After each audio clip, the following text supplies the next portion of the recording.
Sarah, while we did get the 3 convictions today, what we didn't get was a date for the sentencing. Do we have an idea of how long that might take and ultimately what the sentence for these crimes might look like? So we expect the judge to set the date for the sentencing by the end of this week. And it could take place in, say, 5 or 6 weeks. Usually it's about a month and a half. Because they need to allow for all the sentencing memos to be filed. Biden's team will ask for leniency. The prosecutor will make their recommendations, and then the judge will have to decide. He is exposed to as many as 10 years on 2 of the counts and as many as 5 years on 1 of the counts. We would be very surprised if he gets sentenced to prison for this. He's a first-time offender. There's no evidence of violence, and threats in his background.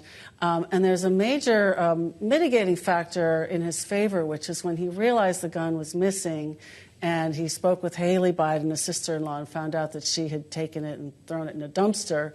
He urged her to report it to the police. So he was, doing the right thing in that case. And so that might be reflected in sentencing, to Absolutely. Your point. If we look forward to a second trial, there'll be a tax evasion trial, likely in the fall. That'll be a lot closer to the election than this one.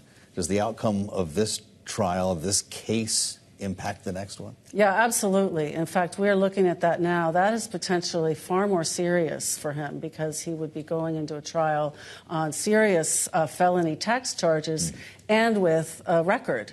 And so we're actually poised to see if he and his team try to negotiate a plea deal in that case before the September 5th trial.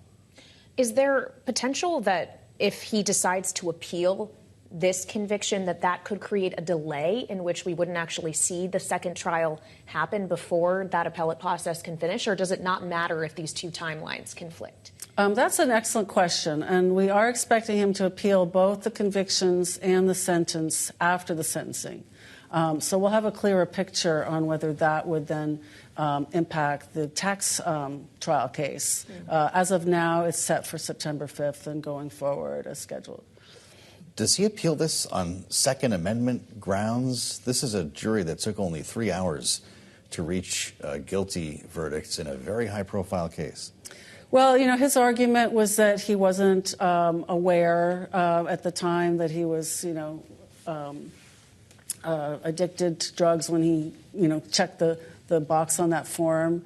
So a lot of the instructions to the jury were around, what do they have to prove? Do they have to prove that he was actually on drugs when he bought the gun or that he was on drugs, on or around that period? So they'll be working those sort of angles and those questions. Well, thank you for being with us on a very busy day for Bloomberg. Sara Forden. Thank you, Sarah. President Biden releasing a statement after the news broke about his son's conviction, saying in part that he will, quote, accept the outcome of this case and will continue to respect the judicial process as Hunter considers an appeal, unquote.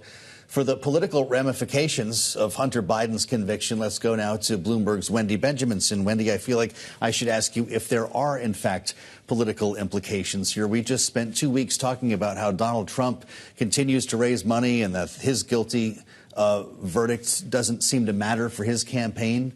In this case, Hunter Biden's not even running for president. So what does it mean for Joe Biden? Right. Well, the nice thing, I'm a little jealous of Sarah because she has clear answers. She can give you very clear answers because Let's she's go into some following murky the rule waters book. together. Yeah, murky waters. I don't really think the conviction is going to change anyone's vote when they're choosing Biden or Trump. Those feelings are pretty baked in, and your feelings about Hunter Biden and his relationship to his father are baked in. What I do think it does is undercuts both sides' great zingers, right? I mean, we talked the night Trump was convicted about how Biden is now going to say convicted felon every time he talks about his opponent. Well, now it's like middle school. Trump can just throw that right back at him, but your son's a convicted felon. And then, we have Democratic Senator Robert Menendez on trial and Democratic Congressman Henry Cuellar under investigation. And so soon the Democrats can't really throw up the convicted felon thing without it coming back on them possibly threefold. On the other hand, Republicans have lost the you're weaponizing the DOJ against your political opponents because you've got 3 Democrats, including the president's own son, on this issue. So what was really interesting today was trying to watch Republicans maintain that weaponization argument. I think Congressman Nancy Mace at one point said, well, they're just faking being fair over at DOJ. They're just faking it. They're not really fair in convicting, Hunter Biden, which actually was a federal crime, unlike Trump's, which was a state case.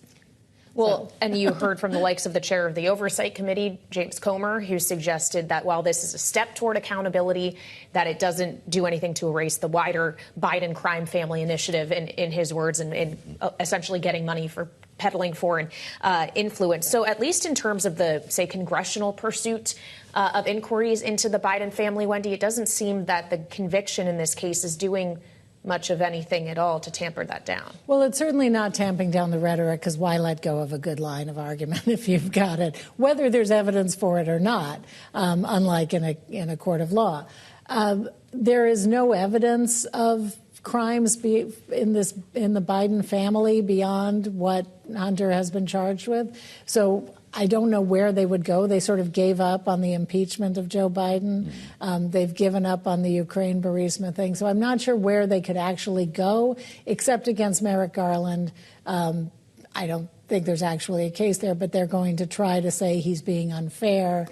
So it may, but I think rather than get proven wrong, I think they'd rather just use the rhetoric on the campaign trail all summer. We've been struck by the tone of the reaction on social media and the public square. In many cases, it's been one of empathy in what's clearly a very personal story for the Bidens. It's a story about addiction and the way it impacted a family. Are you surprised that it's been more empathetic than one of condemnation as you watch this unfold today? Well, I'm glad to hear it's been a little more empathetic, because it is a very sad moment for any family to have. I mean, Jill Biden was in the courtroom most days. They're supporting her stepson, and she was, being a very supportive member of the family. The family was, I think his daughter came on the stand. It was his daughter who had to talk about her father's addictions, which is heartrending for a family. And Joe Biden, is obviously swallowing the instinct to make it all better, and pardon the guy, knowing that he can't possibly do that politically. But no, I'm actually pleasantly surprised to hear there was empathy online.